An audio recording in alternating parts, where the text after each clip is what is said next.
Ayo ngaku, siapa di sini yang hobinya makan di luar? Itu termasuk bocor halus dalam keuangan loh. Nah, di konten ini saya akan bahas bocor halus di keuangan kamu.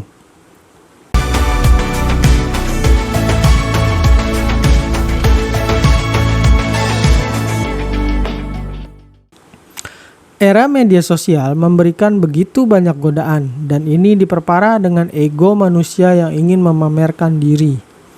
Begitu banyak kondisi kehidupan di media sosial berbeda dengan kehidupan sebenarnya, dan begitu banyak orang juga yang membeli sesuatu atau melakukan sesuatu hanya untuk orang lain. Tujuannya supaya dibilang keren lah, atau cuma mau bikin orang lain iri. Padahal tindakan itu malah membuat kondisi keuangan kamu memburuk. Dan di konten ini saya akan sebutin nih bocor halus dalam keuangan kamu. Yang pertama adalah terlalu sering makan di luar. Makan di luar memang menyenangkan, apalagi jika dilakukan dengan teman-teman kamu. Terlebih, orang Indonesia itu biasanya senang sekali ngobrol. Dan itulah sebabnya tempat-tempat nongkrong itu begitu menjamur. Kalau kamu perhatikan di mall, maka salah satu tempat yang paling ramai adalah tempat makan. Tapi sayangnya kondisi ini membuat pengeluaran kamu semakin besar. Apalagi jika dilakukan terlalu sering ya. Selain makan di luar, terlalu sering memesan makanan secara online juga menyebabkan pembengkakan pengeluaran.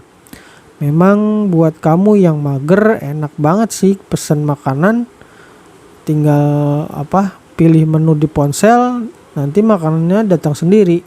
Tapi ingat, memesan makanan secara online biasanya lebih mahal harganya dibandingkan dengan beli langsung. Belum lagi kamu dibebankan sama ongkos kirim. Kemudian bagi kamu yang memang pecinta kopi yang sering nongkrong sepulang kerja, juga merupakan kebiasaan yang bisa membebani keuangan kamu. Jika kamu memang pecinta kopi, mungkin kamu bisa beli mesin penggiling sendiri. Hal yang kedua adalah yang merupakan bocor halus, yaitu selalu membeli gadget baru. Perkembangan teknologi begitu pesat, termasuk gadget, dan godaan gadget dengan teknologi terbaru tentu aja sangat menggoda. Namun bukan berarti kamu harus beli setiap ada gadget model baru rilis. Ketika kamu ingin beli gadget baru, pilihlah gadget yang memang kamu butuhkan. Jika gadget kamu saat ini masih sesuai kebutuhan dan belum rusak, jangan tergoda untuk beli gadget baru hanya karena model terbaru telah rilis. Tapi juga jangan beli gadget hanya karena murahnya aja. Lebih baik memilih yang agak mahal tapi awet. Lalu hal yang ketiga adalah subscription yang mubazir. Saat ini banyak sekali layanan subscription atau berlangganan yang tersedia. Nggak kayak dulu, mungkin hanya sedikit layanan berlangganan atau membership. Salah satunya membership gym. Dahulu saya pun pernah punya membership gym, tapi ternyata menjadi sesuatu yang mubazir buat saya. Karena untuk berolahraga sebenarnya nggak perlu kita datang ke gym atau jadi anggota gym. Sayangnya kebanyakan orang yang datang ke gym itu hanya menghabiskan waktunya di jalan, main ponsel dan ngobrol di gym. Sedangkan untuk layanan membership di era sekarang ini banyak godaannya, yaitu dari layanan entertainment yang streaming online. Kayak Netflix, YouTube Music, Spotify, Disney Hotstar, HBO, dan sebagainya. Layanan-layanan tersebut memang kadang diperlukan ya buat santai dan refreshing lah ya. Tapi pastikan layanan tersebut itu memang kamu pakai. Memang biaya langganan layanan streaming terkesan murah, tapi kadang tidak terpakai atau bahkan tidak pernah diakses. Hal yang keempat adalah kamu selalu mengikuti tren, terutama dalam hal pakaian. Mengikuti tren itu nggak ada yang melarang, tapi mengikuti tren itu bisa menjadi sebuah tindakan pemborosan. Kalau kamu terus mengikuti tren, pertanyakan lagi tujuan kamu. Apakah cuma untuk pamer atau hanya ingin sekedar mengikuti tren? Kalau memang tujuannya itu, ya sebaiknya kamu mulai mengerem keinginanmu untuk mengikuti tren.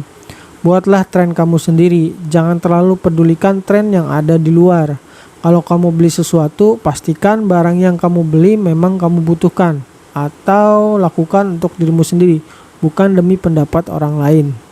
Hal yang kelima adalah kamu tergoda oleh barang diskon dan barang murah. Diskon itu akan selalu ada sepanjang tahun. Jadi jangan beli barang hanya untuk mengincar diskon. Selektiflah dalam memilih barang yang ingin kamu beli. Karena lebih baik membeli barang dengan harga lebih mahal tapi awet dibandingkan dengan beli barang murah tapi mudah rusak. Yang keenam adalah impulsive buying. Belanja yang dilakukan secara impulsif sangat berbahaya bagi keuangan kamu. Impulsive buying merupakan keputusan tidak terencana atau terjadi secara tiba-tiba dalam membeli sebuah produk atau jasa. Biasanya impulsive buying lebih didorong oleh emosi dibandingkan dengan logika. Impulsive buying bisa membahayakan keuangan kamu karena sifatnya yang tiba-tiba dan dikontrol oleh emosi.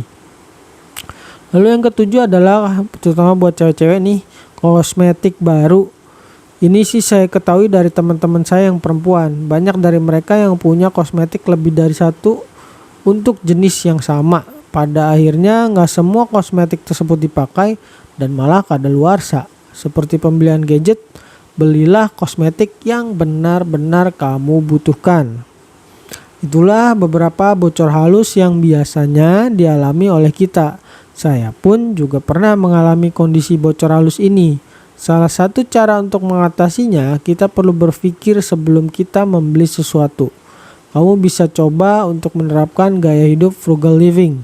Dan buat kamu yang ingin tahu apa itu frugal living, saya juga udah buat kok kontennya. Oke, sampai di sini pembahasan tentang bocor halus di keuangan kamu.